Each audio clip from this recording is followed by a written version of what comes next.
भ्रूण हत्या जैसी सोच समाज में स्थापित होती है और महिलाओं के प्रति देखने का नज़रिया वहीं से कमतर हो जाता है, उसको हीन भावना से स्थापित कर दिया जाता है।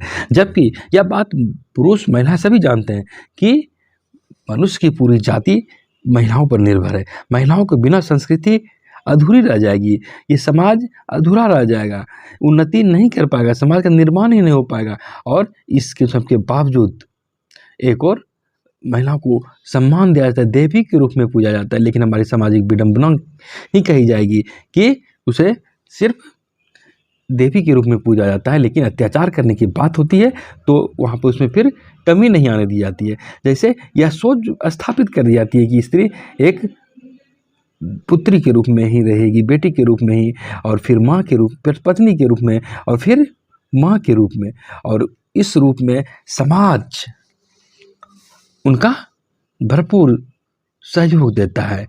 और जबकि हम जानते हैं कि बिना स्त्री के कुछ परिवार का निर्माण ही नहीं हो पाएगा, लेकिन ये पारिवारिक सोच उनके प्रति नकारात्मक रूप में कहीं न कहीं बैठ जाती दिमाग में, जिसके कारण कि भेदभाव जैसा वातावरण बनता है।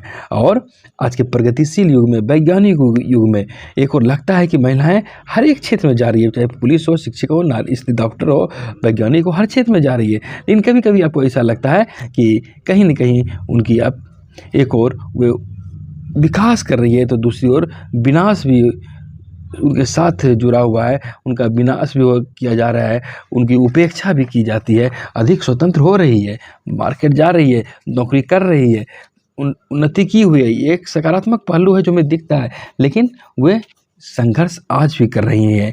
तमाम अधिकार, संवैधानिक अधिकार, मानवाधिकार के बावजूद उन्हें संघर्ष करना पड़ता है। उनका संघर्ष ही उसके अस्तित्व की पहली लड़ाई बन जाती है और तभी वह वहाँ पर टिक जाती है। कन्या भ्रूण हत्या जैसी बातें को यदि सरकार यद्यपि की प्रतिबंधित की हुई है, लेकिन 100% समाज में यह बैंड कर दिया जाएगा, इस पर प्रतिबंध लगा दिया जाएगा, तब कहीं न कहीं इनके अस्तित्व को स्वीकारा जाएगा, प्राकृतिक दृष्टि से स्वीकारा जाएगा।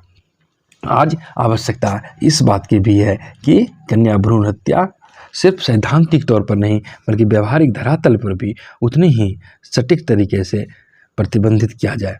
और आधुनिक युग में तभी लोगों की मानसिकता बदलेगी। भारतीय समाज में हम ये देखते हैं कि आप कोई भी अनुष्ठान करा लें, वहाँ पुत्र की प्राप्ति की कामना की जाती है। पुत्र के बिना सबसे बड़ी बात है कि अपनी संस्कृति में मोक्ष की एक ऐसा विचारधारा स्थापित हो गया है जो कि उसके बिना संपन्न ही नहीं होता है। हालांकि आज ऐसी बातें नहीं है, यह भी बात भी सही है, लेकिन इन सब के बावजूद लोगों में सभी लोगों में सोच अभी परिवर्तन नहीं हो सका है और मानसिक सामाजिक दबाव कहीं न कहीं रूढ़िवादी विचार जो सदियों से चली आ रही है वह आज भी लोगों के मनोमस्तिष्क पर कहीं न कहीं विराजमान है, कहीं न कहीं वह छाया हुआ है। और यही कारण है कि जन्म पूर्व कन्या भ्रूण हत्या को समाप्त करने की दिशा में लोग प्रयासरत हो जाते हैं।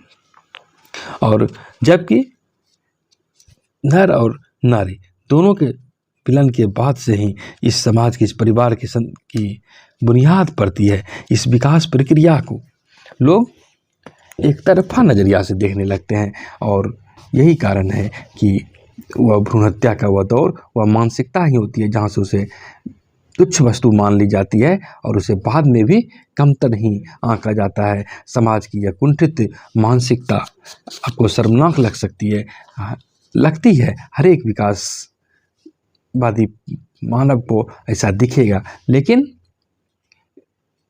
यह एक कटु सच्चाई भी अपने समाज की बन गई है। और सोचने वाली बात है, जिसने जन्म ही नहीं लिया, जिसके पास कोई शक्ति नहीं है, विरोध का शक्ति नहीं है, उसकी हत्या कर देना कहाँ तक सही हो सकता है, किसी भी दृष्टि से कैसे इसको स्वीकार्य मान लिया जाता है।